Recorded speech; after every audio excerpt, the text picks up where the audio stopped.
What's up, YouTube? It's the Action Figure Grader coming back to you with another video on some recent sales for vintage Star Wars figures. We've got loose complete figures, really nice baggies that sold at auction. I wanted to bid on them so badly.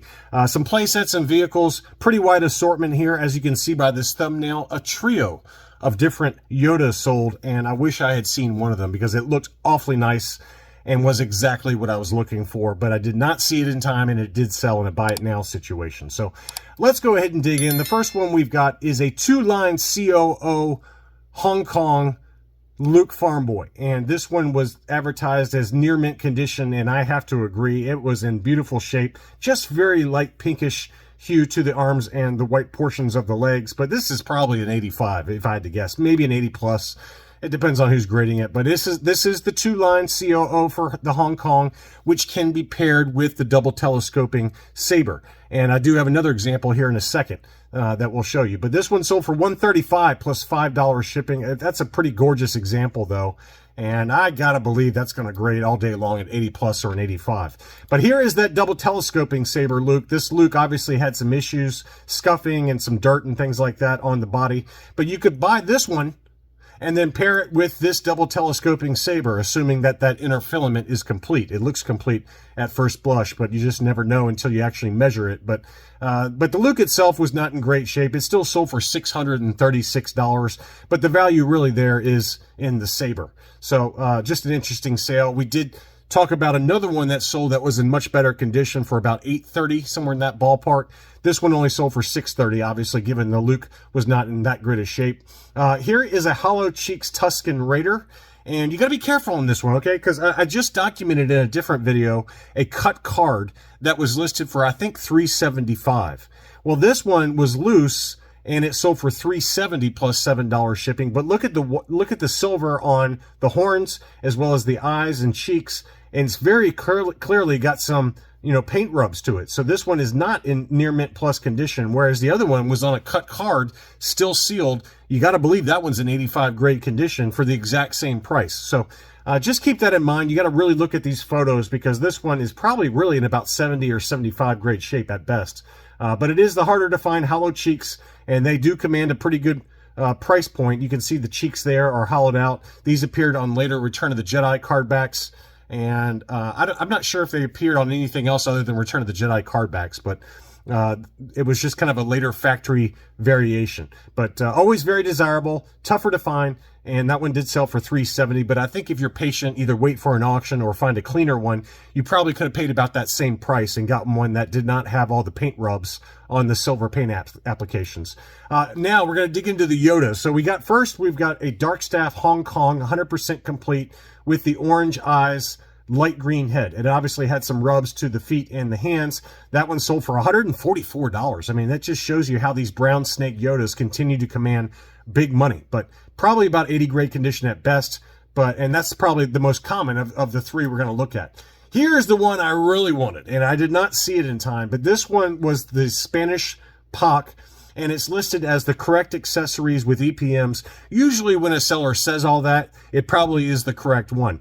Now, before I had bought this, I would have reached out to my buddy Dustin B, and I want to make sure I give a shout out to Dustin because he just lost his mother unexpectedly, you know, my prayers are with you and your family, man. I love Dustin. He is one of my best friends in the collecting community, and he is one of the foremost experts on Yodas. And this one looks like the POC to me. You can see the modeling on the head there.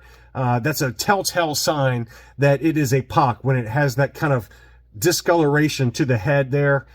So this is most likely is the Spanish POC, but I would have reached out to Dustin to make sure that all the accessories are correct. He knows these Yoda's inside and out. Here's another good shot there of the modeling on the head there.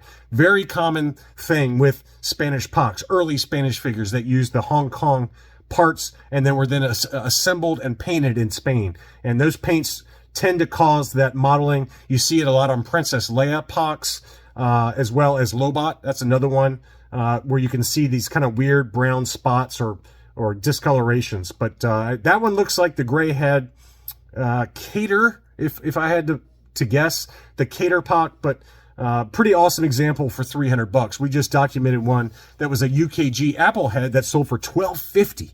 $1,250. This one was $300. Obviously, the easier to find gray head. But wow, what a stunner. And then finally for the Yodas, we had a Lily Letty Regresso, and it looks every bit of the Lily Letty to me, just based on the photos. It obviously did have some wear to the hands. That one sold for $325. There was a UKG 80% that sold recently on eBay in an auction for about $500 or $550. So this one's probably appropriately discounted, just given the condition issues on that one. But 3 different Yodas. We had a brown snake, light green head, Yoda, Hong Kong. We had the Spanish Puck with the gray head, and then we had the Lily Letty Regresso. So really interesting data points on that one. $325 plus $5 on that Lily Letty. All right, now we're going to dig into these awesome baggies that this one particular seller had, and they were stunners. We're going to start with the low cost ones and then get progressively more ridiculous, okay? This is the SWD baggie for Luke Skywalker in his X-Wing gear. Fairly common one to find, but $208.50 for that. That was a steal of a deal. This is a heat-sealed baggie. Pretty good deal on that one. Next up was the Greedo in the SWC baggie. This was part of the Sears mail-away set with Walrus Man, I believe. And that's another heat-sealed baggie. That one sold for $255. AFA 85s, which I would expect this one to get an A85, go for $350 or more. So I thought that price was very fair. Next up was an SWD baggie for the Power Droid. That one sold for $321 plus shipping. That's a really hard one to find, and I thought worth every bit of that. Here's the one I really wanted. This is the SWD baggie for R5-D4. I don't have this particular baggie. I've got an ESB baggie for R5, but this is the one I really want, and I just couldn't make it work. I've got too many irons in the fire, so to speak, and I just couldn't make it work with my budget. But that's one I really would have liked to have had. That one sold for $406. I've seen high-grade examples go for over $500, as high as $600 when they're already graded. So I thought that was worth every penny of $406 for about an 80-plus grade baggie. You can see some very light wear to the writing on that made in Hong Kong baggie there, but that's a tough one to locate, and the first time I've seen one for sale in a long time. Next up was the SWD baggie for Boba Fett, and I knew that was going to go for a lot of money. It looked to be in pretty amazing condition, probably 85 grade condition, and that's another one I would have liked to have bid on. It's hard to find Boba Fett baggies, but lately I think this is my theory. When I start looking for baggies, I start seeing them everywhere. And when I'm not looking for them, or I don't have money or whatever, and I'm not actively looking on eBay, I feel like they never show up. But when I start looking for them, when I don't have money, that's when they pop up. And I don't have any money right now. I've already kind of bought a few items here lately. But this is one I really would like to get. It just didn't work out with the timing. I already bought recently a Luke Skywalker Hoth baggie and a Yoda ESB-F baggie that only came in the special action figure Darth Vader case.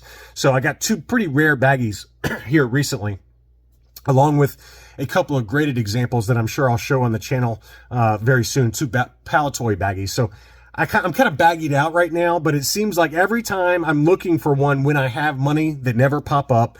And if I'm not looking for them, they never pop up, of course, because I'm not looking. But when I have the money, they never show up. And of course, that's the case with this one. This is one I definitely want to get at some point. $535 on that Boba Fett. This was an incredible one. This one was a beautiful Blue Snags baggie. Again, the SWC baggie. Look how clean that baggie is, and this Blue Snags himself was in an amazing condition. It looked like beautiful silver boots on him, beautiful silver buckle, maybe some very light discoloration to the torso, but if there is, it's not much. I mean, it looks super clean to me. Look how clean those boots are, and the baggie itself was in pretty pristine condition. The writing on that Kenner Made in Hong Kong logo, I mean, this was a stunner. This was an absolute stunner, and the price did not disappoint on it. Honestly, I was expecting $2,000 or more. It sold for $1,779. But wow, what a stunner! I believe this one only came in the Cantina Adventure playset, or one of those Cantina playsets. But wow, what an awesome baggie! Easily an 85 grade, if not higher, and almost $1,800. Took that one home. Whoa. Next up was a blue lightsaber made in Hong Kong Kenner baggie for the Luke Jedi. That one sold for $243.50. And I saw another one that sold for over $400. So this one was a really good deal for a blue lightsaber baggie for Luke Jedi. The photos weren't great, but it was a tape seal baggie. It looked to be, you know, still factory sealed, not double taped or anything like that. But that's a tough one to find, that blue saber Luke. Now, going back to Luke blue saber, here's a loose one, and I'm assuming again that the saber and the blaster are not repro. They look correct to me, but you never know. Assuming it's all non-repro accessories, that one sold for $167.50. That's the lowest price I've seen for a I think it's a Hong Kong Luke. Let's see here. Let's see. It looks like made in Hong Kong.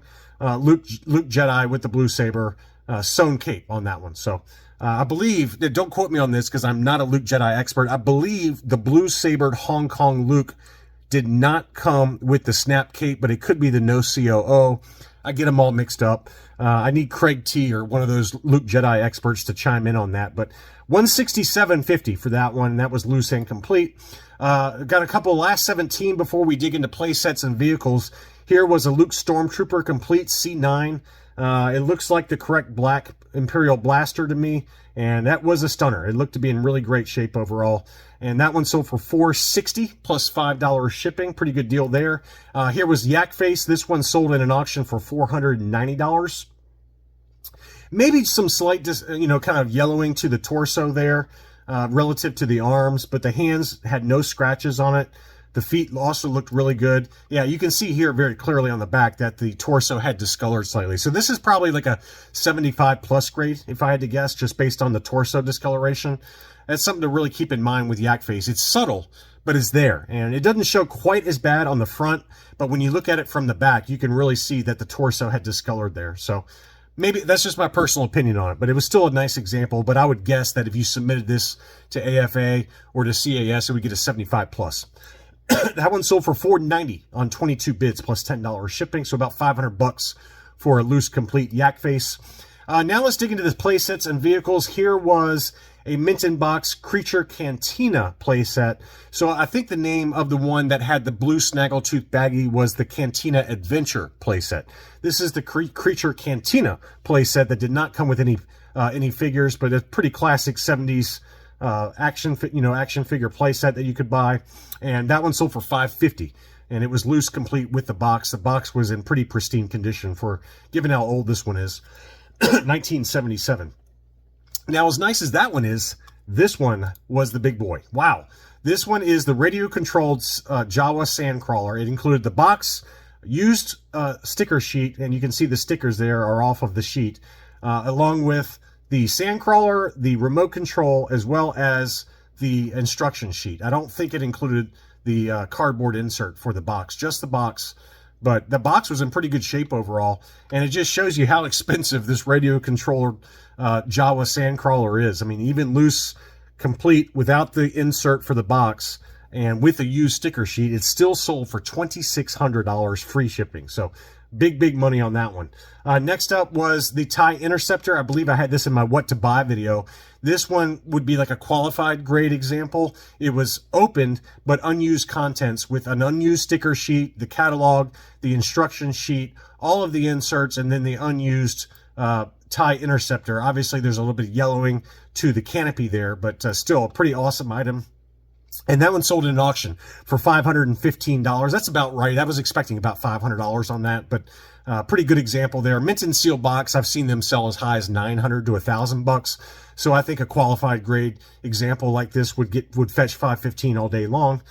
Next up was, and I think I've got two left. The first one is the ATL Interceptor. And let me tell you, this one is a beauty. It was listed for $590. The best offer that was accepted was $550.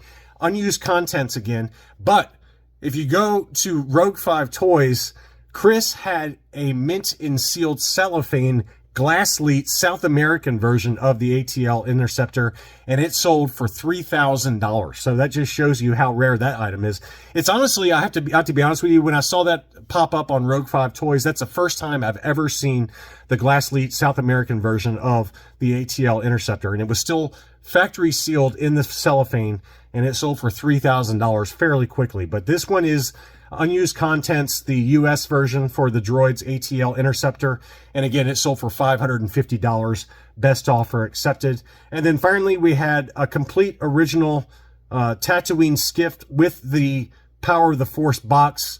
The box was kind of in rough shape, but the actual skiff itself looked to be in pretty pristine condition, and it sold for $1,000. $1,000 free shipping on that one. So that's another one that continues to be big money. I've seen AFA sealed examples go for $2,500 to $3,500. So for a near mint condition, loose complete example with kind of a tatty box, $1,000 seems about right to me. So anyway, just some more interesting data points for loose complete figures, playsets, vehicles, baggies, pretty wide assortment in this video. Thanks as always for watching, and I'll be back soon.